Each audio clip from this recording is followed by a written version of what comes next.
A digital compromise doesn't require breaking down the door. A sophisticated intrusion simply seeps through the boundaries that are already there. We are looking at DarkSword.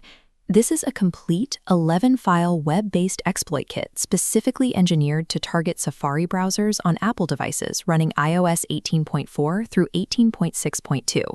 From initial execution to full kernel access, the attack chain never writes a single executable file to the disk.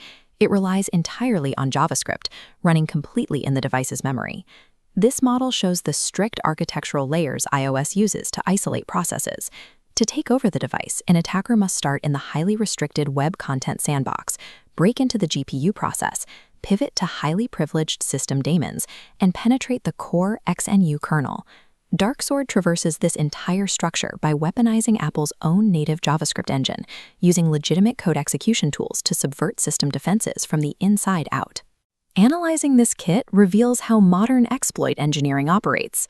An attacker doesn't need a single catastrophic flaw. They chain multiple, specific memory bugs together to build a reliable path to total system control. The attack initiates with zero interaction from the victim.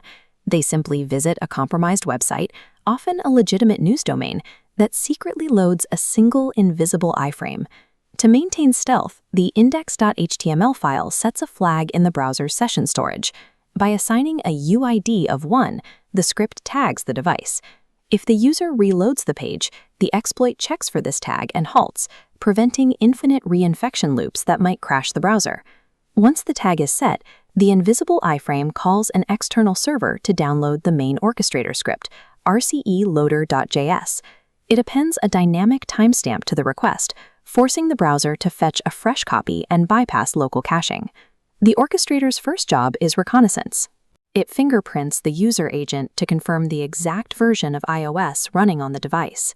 This dictates whether the script pulls down the exploit payload for version 18.4 or the payload for 18.6.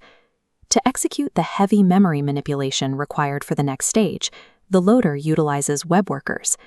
This diagram illustrates how the orchestrator moves the malicious activity off the main UI thread. The attack runs in parallel background threads. This modulo design ensures that the intense computational load of the memory exploits doesn't freeze the Safari browser window. It also creates a fault-tolerant structure, where a crash in one isolated worker doesn't immediately kill the entire browser tab.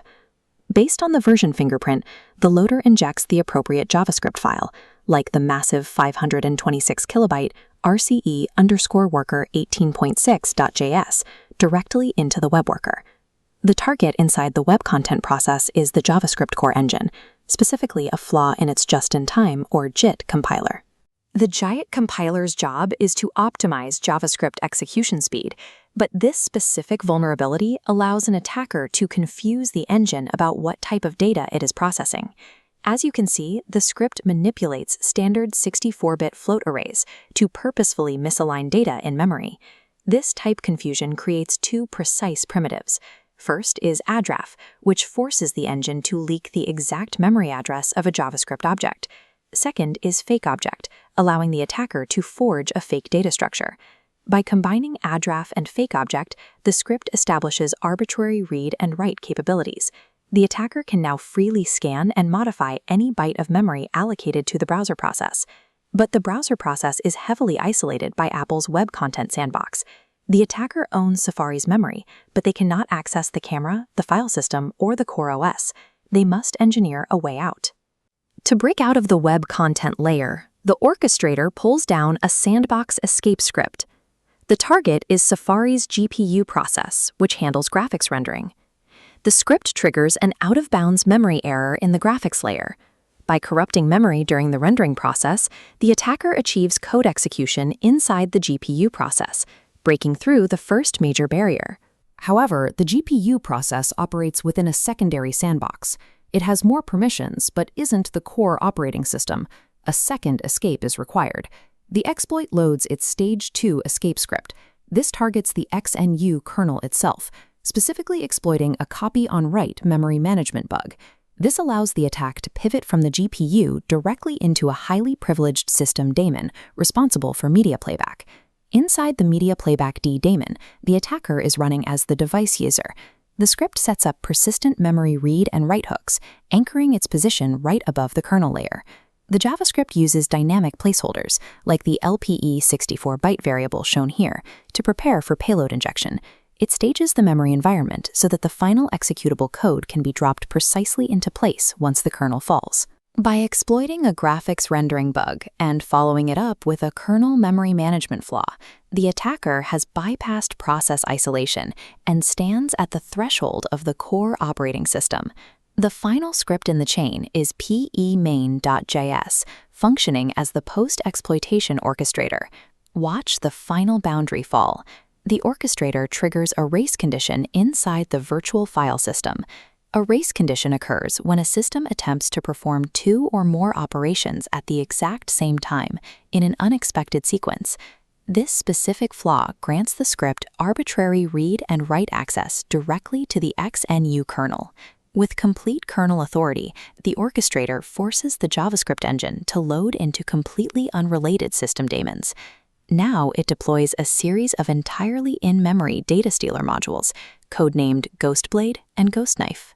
Because the implants live in system daemons, they have the necessary permissions to scrape the iOS keychain for saved passwords, locate cryptographic wallet credentials, and harvest personal photos, staging them in temporary system paths. Finally, the orchestrator injects exfiltration logic directly into the Springboard process, the application that manages the iOS home screen. Springboard silently transmits the package data out to the attacker's command and control domains. The device is fully compromised and actively exfiltrating data, and because the entire operation ran via script interpretation in memory, there are no traditional malware binaries on the disk for standard security software to scan.